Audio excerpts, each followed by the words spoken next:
إن الحمد لله نحمده ونستعينه ونستغفره ونعوذ بالله من شرور أنفسنا ومن سيئات أعمالنا من يهده الله فلا مضل له ومن يضلله فلا هادي له وأشهد أن لا إله إلا الله وحده لا شريك له وأشهد أن محمدًا عبده ورسوله.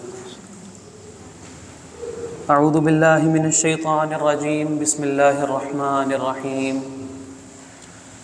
قل هذه سبيلي أدعو إلى الله على بصيرة أنا ومن اتبعني وسبحان الله وما أنا من المشركين. محترم سلیم رؤوف صاحب اکثر ایک بات کیا کرتے ہیں کہ دو قسم کے مسلمان ہوتے ہیں. ایک ہوتے ہیں بائی چوائس مسلمان اور ایک ہوتے ہیں بائی چانس مسلمان. بائی چوائس مسلمان وہ ہوتے ہیں جو دلائل کی بنیاد پر عقیدے کو اپنے ٹھیک کرتے ہیں. جس چیز پہ ان کا یقین ہوتا ہے ان کے پاس اس کی دلیل موجود ہوتی ہے, ان کا دل مطمئن ہوتا ہے کہ اگر ہم اس عقیدے پر ہیں تو کیوں ہیں. جیسے رسول اللہ صلی اللہ علیہ وسلم اور ان کے اصحاب تھے, یعنی اصحاب رسول صلی اللہ علیہ وسلم جو تھے وہ اپنا مذہب چھوڑ کے اسلام میں داخل ہوئے تو وہ دلائل کی بنیاد پر ہوئے. یعنی جب تک کسی شخص کا دل مطمئن نہ ہو وہ اپنا مذہب تو نہیں چھوڑ سکتا. تو وہ بائی چوائس مسلمان تھے, انہوں نے اپنی چوائس سے اسلام کو قبول کیا تھا. اور دوسرے ہم جیسے مسلمان ہیں جو بائی چانس مسلمان ہیں, جسے ہم کہہ سکتے ہیں کہ اتفاق سے اللہ تعالیٰ کی مرضی سے, اللہ تعالیٰ کے احسان سے ہم مسلمان گھرانے میں پیدا ہو گئے. اس میں ہمارا کوئی کمال نہیں ہے, کیونکہ اگر دیکھا جائے تو ایک شخص جو مسلمان گھرانے میں پیدا ہوتا ہے لیکن وہ ساری زندگی یہ جاننے کی کوشش نہیں کرتا کہ وہ مسلمان ہے تو کیوں ہے, کیا وجہ ہے. کیا صرف اسی لیے کہ اس کے باپ دادا مسلمان تھے؟ اور اگر کوئی شخص بالفرض ہندوؤں کے گھر میں پیدا ہو گیا, اس نے ساری زندگی یہ بات جاننے کی کوشش نہیں کی کہ میں ہندو کیوں ہوں, کیا دلیل ہے میرے پاس, تو اس معاملے میں پھر وہ دونوں برابر ہو گئے. دونوں نے کبھی یہ کوشش نہیں کی کہ وہ جانیں کہ جس چیز کو ہم فالو کر رہے ہیں اس کی وجہ کیا ہے. تو اس آیت میں بیسیکلی اللہ تعالیٰ یہی تاکید کر رہے ہیں کہ نبی صلی اللہ علیہ وسلم لوگوں سے فرمائیے کہ میں بھی, میرے ماننے والے بھی, ہم دلائل کی بنیاد پر اس دین پہ کھڑے ہیں. کوئی اندھی تقلید ہم نہیں کر رہے, بغیر دلیل کے کسی چیز کو, عقیدے کو بھی بغیر دلیل کے فالو نہیں کر رہے. تو عقائد میں اب بہت سی چیزیں ہیں. بنیادی سی ایک مختصر چیز ذکر کرنا چاہتا ہوں, وہ یہ ہے کہ ہم ایک خدا پہ ایمان رکھتے ہیں. تو اس کے لیے یہ چیز ضروری ہے کہ ہمارے پاس دلائل موجود ہونے چاہیے. سب سے پہلی بات تو اس چیز کی دلیل موجود ہونی چاہیے کہ ہاں واقعی یہ خدا موجود ہے اس کائنات کا, کیونکہ ایسے بھی لوگ ہیں جو خدا پہ ایمان نہیں رکھتے. پھر اس کے بعد ہمارے پاس اس چیز کی دلیل موجود ہونی چاہیے کہ ہاں جو ہمارا خدا ہے, مسلمانوں کا خدا, وہی وہ سچا خدا ہے جس نے اس کائنات کو بنایا ہے. کیونکہ دنیا کے بے شمار مذاہب اس بات کا دعویٰ کرتے ہیں کہ ہمارا خدا سچا ہے. تو لہٰذا وجود خدا پہ چند ایک دلائل آپ کے سامنے میں رکھنا چاہتا ہوں. قرآن پاک کی صرف ایک سورت کی چند آیات آپ کے سامنے رکھوں گا. اللہ تعالیٰ خود اپنے وجود کے دلائل دے رہے ہیں, اور پڑھ کے یوں محسوس ہوتا ہے جیسے فیس ٹو فیس بات چل رہی ہے. سورۃ الواقعہ ہے, اللہ تعالیٰ فرماتے ہیں افرأیتم ما تمنون, کیا تم دیکھتے نہیں ہو یہ منی کا ایک قطرہ, ایک قطرے کو تم دیکھتے نہیں ہو کہ کیسے ہم ایک قطرے سے اتنا بڑا انسان بنا دیتے ہیں. اور انسان صرف وہ ایک پتلا نہیں ہوتا, وہ اس دنیا کی سب سے کمپلیکس مشین ہے جس کو کئی صدیاں گزر گئی ہیں, لوگ ابھی صرف اس کو سمجھنے کی کوشش کر رہے ہیں.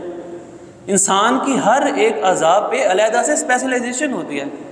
ڈاکٹروں کو دیکھ لیں, آنکھ کا ڈاکٹر علیحدہ, بالوں کے ڈاکٹر علیحدہ ہیں, اسکن کے ڈاکٹر علیحدہ ہیں. تو انسان تو صرف یہ سمجھنے کی کوشش کر رہا ہے کہ یہ جسم ہے کیا. اللہ تعالیٰ کہتے ہیں کہ تمہیں سمجھ نہیں لگتی کہ ہم نے ایک قطرے سے یہ چیز بنا دی ہے, اس میں تمہیں اللہ تعالیٰ کی دلیل نظر نہیں آتی. اَأَنْتُمْ تَخْلُقُونَهُ أَمْ نَحْنُ الْخَالِقُونَ, تم نے یہ پیدا کیا ہے کہ ہم نے پیدا کیا ہے, تم کیسے پیدا کر سکتے ہو. پھر اللہ تعالیٰ سورہ مومنون میں تو پورا پروسیس بیان کرتے ہیں.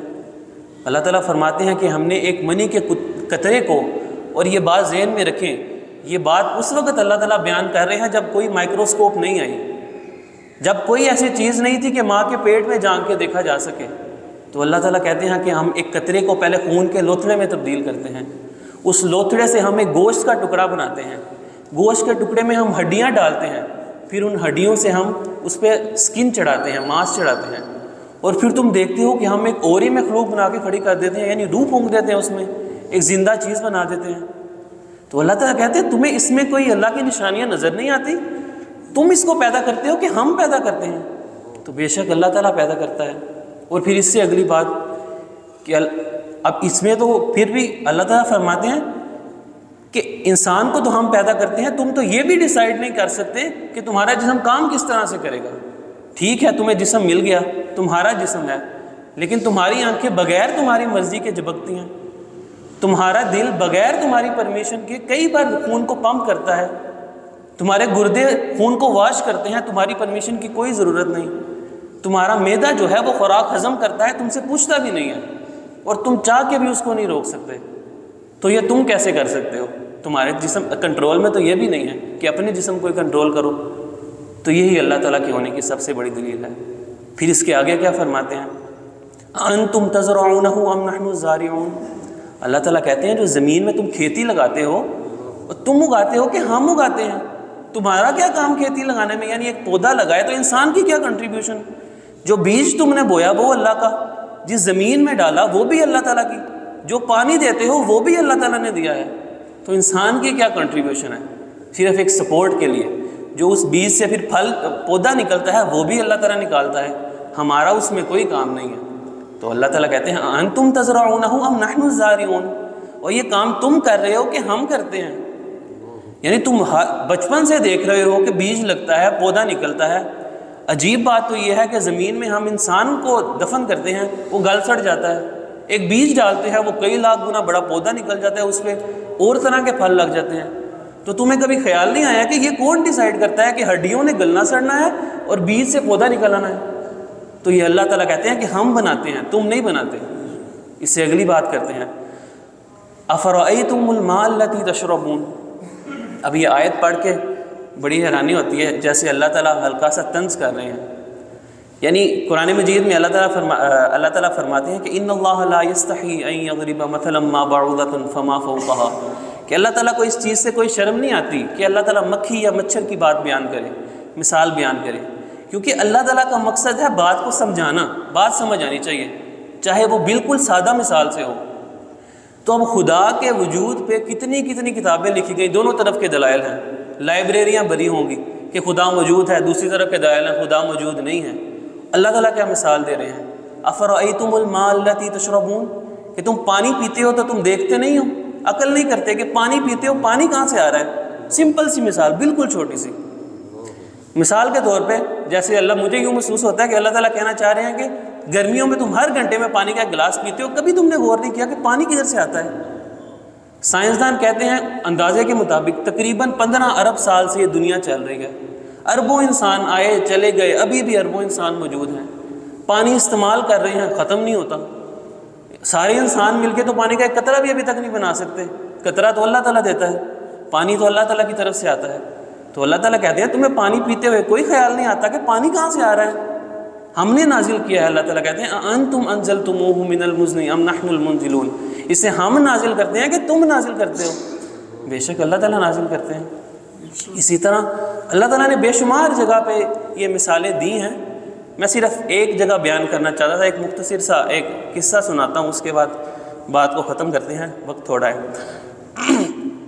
ہم عموماً یہ سمجھتے ہیں یا ہم نے اس طرح کی ترتیب بنا لی ہے کہ دنیا کا علم علیحدہ ہوتا ہے اور سائنس کا علم، دین کا علم علیحدہ چیز ہے، سائنس کا علم علیحدہ چیز ہے، حالانکہ ایسی بات نہیں ہے۔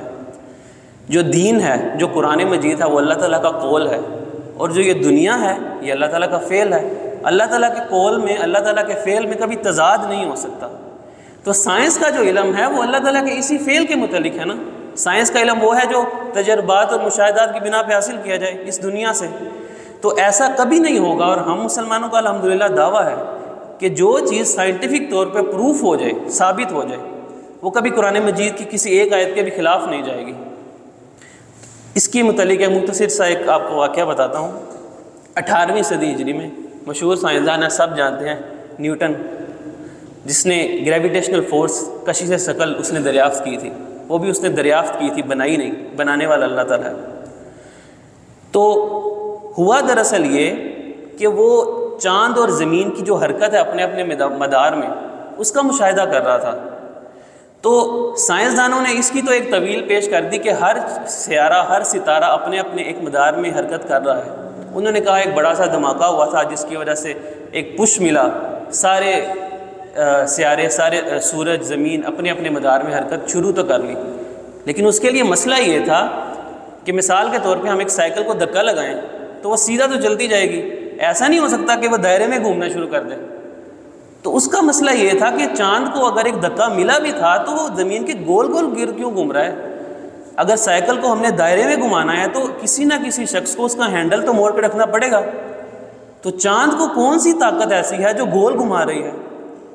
تو پھر اسی پہ جب اس نے ریسرچ کی تو اسے پتہ لگا کہ زمین کے سینٹر میں ایک فورس ہے جس سے نام دیا گریویٹیشنل فورس، وہ چاند کو اپنی طرف کھینچتی ہے، ہر چیز کو کھینچتی ہے۔ تو وہ فورس ہے جو چاند کو کھینچ رہی ہے، لیکن آگے مسئلہ یہ تھا کہ پھر تو چاند کو ٹکرا جانا چاہیے تھا زمین سے۔ پھر پتہ چلا کہ چاند کے سینٹر میں بھی ایک فورس ہے جو زمین کو بھی کچھ طاقت سے اپنی طرف کھینچ رہی ہے، لیکن پھر بھی دونوں آپس میں نہیں ٹکراتے۔ اس کی وجہ یہ ہے کہ ان دونوں فورسز کا بیلنس اس طرح سے ہے کہ وہ ایک مدار میں قائم رہتے ہیں، نہ چاند زمین کے پاس آ کے ٹکراتا ہے، نہ زمین چاند سے جا کے ٹکرا جاتی ہے، بس وہ ایک ترتیب ان کی بن گئی ہے۔ تو یہ اس نے فورس دریافت کی۔ لیکن اگلی بات اس سے بھی دلچسپ ہے، ہوا یوں کہ اس نے جب کیلکولیشنز کی، جو نیوٹن کا گریویٹیشنل لا ہے اسے یونیورسل کہا جاتا ہے کہ پوری گلیکسی میں آپ کہیں بھی اس کو اپلائی کریں، کسی بھی پلانٹ پہ وہ رزلٹ ٹھیک نکالے گا۔ تو اس نے کہا فورس دریافت کر لی، بہت بڑا کارنامہ ہو گیا، لیکن اس نے کہا کہ میری کیلکولیشنز کے مطابق سارے سیارے اپنے اپنے جو مدار میں حرکت کر رہے ہیں، اگر کوئی بھی سیارہ ذرا سا بھی ہٹ جائے اپنی حرکت سے، اپنے رستے سے، تو وہ کسی نہ کسی دوسرے سیارے سے ٹکرا جائے گا، پھر ایک دوسرے سے، دوسرا تیسرے سے، ساری دنیا تباہ ہو جائے گی۔